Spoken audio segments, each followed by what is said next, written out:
So hi everyone, this is the next question in front of us. Let's have a look on this question. An investment of rupees 1,36,000 yields the following cash inflows. एक investment अगर आप करोगे 1,36,000 रुपये का, 0 point पे 1,36,000 रुपये का आपको इन्वेस्टमेंट करने की ज़रूरत है. यहाँ पे 1,36,000 आपके जेब से जाएंगे तो फॉलोइंग कैश फ्लोज इनकर होंगे. वो भी प्रॉफिट्स बिफोर डेप्रिशिएशन है और आफ्टर टैक्स है. मतलब कैश फ्लोज प्रॉपरली है. अगर प्रॉफिट आफ्टर डेप्रिशिएशन और टैक्स रहता तो उसमें डेप्रिशिएशन वापस ऐड बैक करना पड़ता.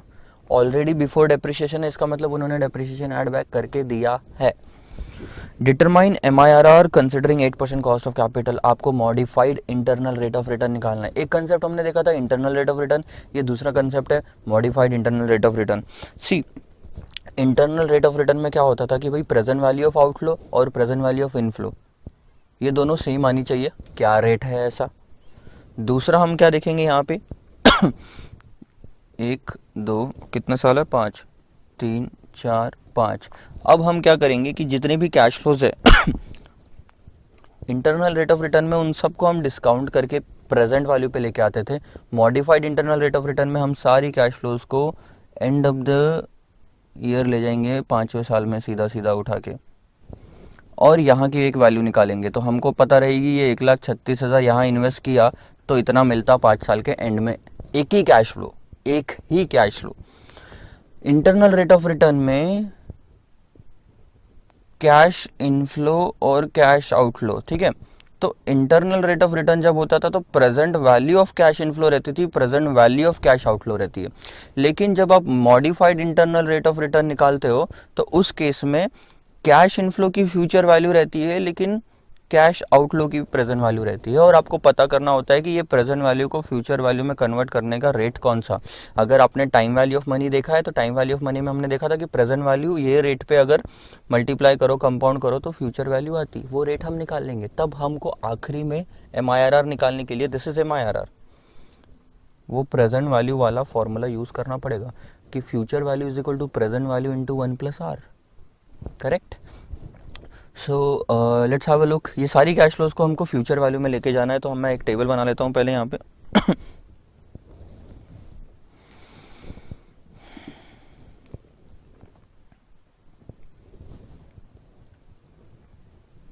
यहाँ मैंने ले लिया ईयर, यहाँ मैंने ले लिया कैश फ्लोज,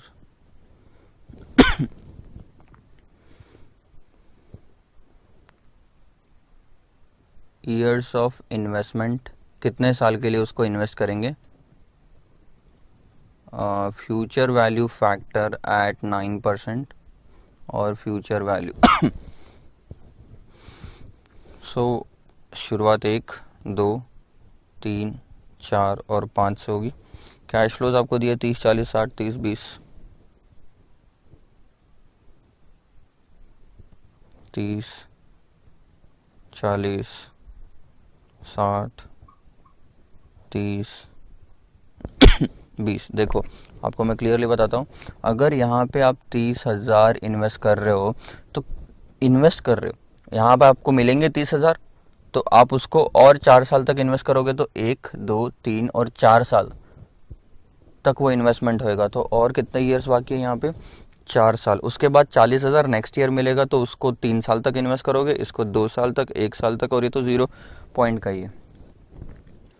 तो हमको अब जो फ्यूचर वैल्यू फैक्टर लेने पड़ेंगे वो नीचे से लेना पड़ेगा. 0 1 2 3 4. प्रेजेंट वैल्यू में 1 2 3 4 5 ही आता था लेकिन यहाँ पे ये रहा. ठीक है. सो लेट्स हैव अ लुक. कितना 8% दिया, सॉरी 8% दिया हुआ है. तो 0 टाइम का तो 1 ही होता है. पहले साल का 1.08 हो जाएगा. फिर इंटू 1.08 इंटू इक्वल टू दबाऊंगा, दूसरे साल का आ जाएगा 1.1664 और इक्वल टू दबाऊंगा तो तीसरे साल का आ जाएगा 1.2597 और एक बार इक्वल टू दबाऊंगा तो चौथे साल का आ जाएगा 1.3605. अब मल्टीप्लाई कर लेते हैं. दैट्स 4815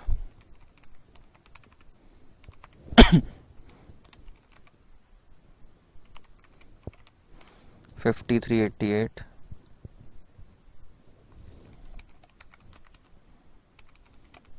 69 984, 32, 400, 20,000 और ये टोटल कर लो।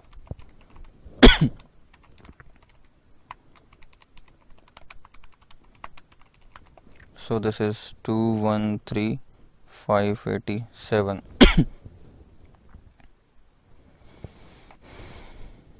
यानी कि आपका 1,36,000 यहाँ इन्वेस्ट करने के बाद एंड में सिर्फ कितने मिलते हैं? 213,587। तो आपको बताना है कि ऐसा कौन सा रेट है कि 1,36,000 2,13,587 हो जाएंगी 5 साल में। तो अब आप MIRR निकालोगे। Future value is equal to present value in bracket 1 + r to the power t time. Future value कितनी मेरी? 2,13,587, 2,13,587, 1,36,000 का investment, 1 + r to the power 5। अब देखो 2,13,587 divided by 1,36,000 that's 1.5705 is equal to 1 + r to the power 5. This is 1.5705 to the power 1/5 is equal to 1 + r. अब आपको ऐसा rate ढूंढना है जिसका future value factor 5th year का 1.5705। या फिर इस इक्वेशन को कैसे सॉल्व करते हैं मैं बताता हूँ। अपने कैलकुलेटर पर रखना 1.5705, उसके बाद ये वाला बटन दबाओ 12 बार, स्क्वायर रूट वाला, -1, फिर डिवाइडेड बाय जो भी पावर में था यहाँ पे 1/5 है तो 5, मल्टीप्लाइड बाय +1 और फिर इनटू इक्वल टू आपको 12 टाइम्स दबाना है।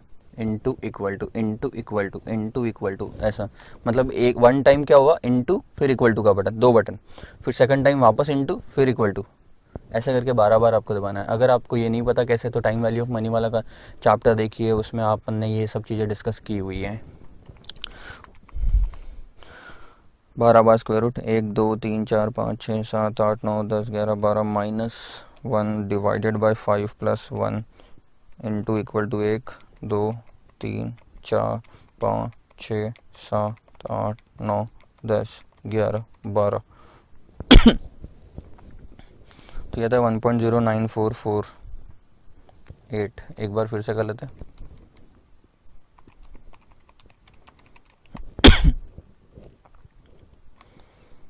1 2 3 4 5 6 7 8 9 10 11 12 -1 डिवाइडेड बाय 5 + 1 1 2 3 4। अरे गलत हो गया।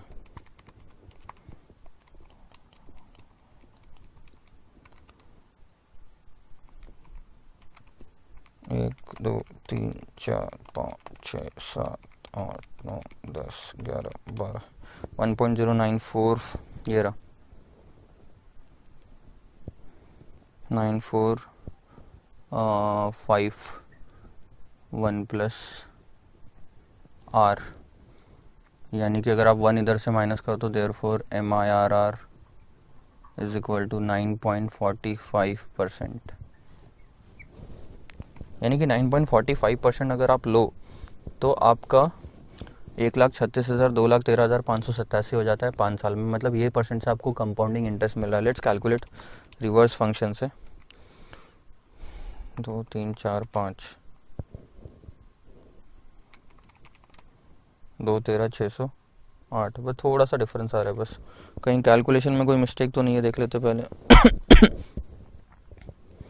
बस so this is your MIRR। आप करके देखना, 1,36,000 आप इन्वेस्ट करके देखो 9.45% पर एनम के रेट से, तो एक्जैक्टली 213,587 आएगा। मतलब आपको कितना रिटर्न मिल रहा है हर साल? 9.45%। ये आपको रिटर्न मिल रहा है, that means it is internal rate of return, modified internal rate of return है ये, एक तरह का इंटरनल रेट ऑफ रिटर्न ही। आगे जाके आपको MIRR का इतना यूज़ नहीं पड़ेगा जितना IRR का यूज़ पड़ता है। MIRR इसलिए क्योंकि MIRR में आपको फ्यूचर वैल्यू निकालनी पड़ती है। सो कभी एक जगह बेस प्रेजेंट वैल्यू, एक जगह बेस फ्यूचर वैल्यू, जो कि फ्यूचर अनसर्टन होता है। इसीलिए बेटर ये होता है कि सब चीज़ों को प्रेजेंट वैल्यू पे लाके डिसाइड करो, क्योंकि present value uncertain, present time जो है वो अनसर्टन नहीं है। हमको यहाँ की चीज़ें पता होती है, फ्यूचर की नहीं पता होती। सो नोट डाउन कर लो ये आंसर को, इसके बाद में आपको कोई भी डाउट हो तो you can feel free to ask me. Let's move on to the next lecture with the next new question. Bye bye.